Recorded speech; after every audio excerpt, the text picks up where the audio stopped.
ఒక్కొక్కసారి ఒక ఇన్ఫర్మేషన్ ఉంటుంది, దాని మీద మనకి ఒక దృఢమైన అభిప్రాయం ఉంటుంది. ఆ అభిప్రాయాన్ని బేస్ చేసుకుని మనం నిర్ణయం తీసేసుకుంటాం అన్నమాట. సో దీన్ని కాగ్నిటివ్ బయాస్ అంటారు సైకాలజీ పరిభాషలో.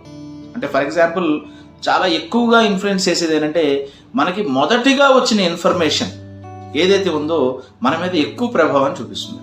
అంటే ఇప్పుడున్న పరిస్థితులు అనుకోవచ్చు, ఏ విషయాలు అనుకోవచ్చు, నిజాలు అనుకోవచ్చు, ఇవన్నీ కాకుండా మనకి గతంలో ఎప్పుడో మొట్టమొదటిసారిగా వచ్చిన ఇన్ఫర్మేషన్ ఏదైతే ఉందో అది మన మైండ్లో స్థిరపడిపోయి దాని మీద ఒక రకమైన అభిప్రాయాన్ని కలిగి ఉంటాం అనమాట. సో ఇప్పుడున్న సిచ్యువేషన్స్లో మనకి ఎలాంటి ఇన్ఫర్మేషన్ వచ్చినప్పటికీ మనకు ఆల్రెడీ మైండ్లో మొదటిగా వచ్చిన ఇన్ఫర్మేషన్ స్ట్రాంగ్గా ముద్రపడిపోయింది కాబట్టి అది కరెక్ట్ అని మనకి తెలియకుండానే మన మైండ్ నమ్ముతుంది అనమాట. సో దాన్ని బేస్ చేసుకుని మనం నిర్ణయం తీసుకోవడానికి ఎక్కువ అవకాశం ఉంటుంది. సో ఈ విషయాన్ని కనుక మనం జాగ్రత్తగా పరిశీలించి నిర్ణయం తీసుకునేటప్పుడు ఒక్కసారి బేరీజ్ వేసుకుంటే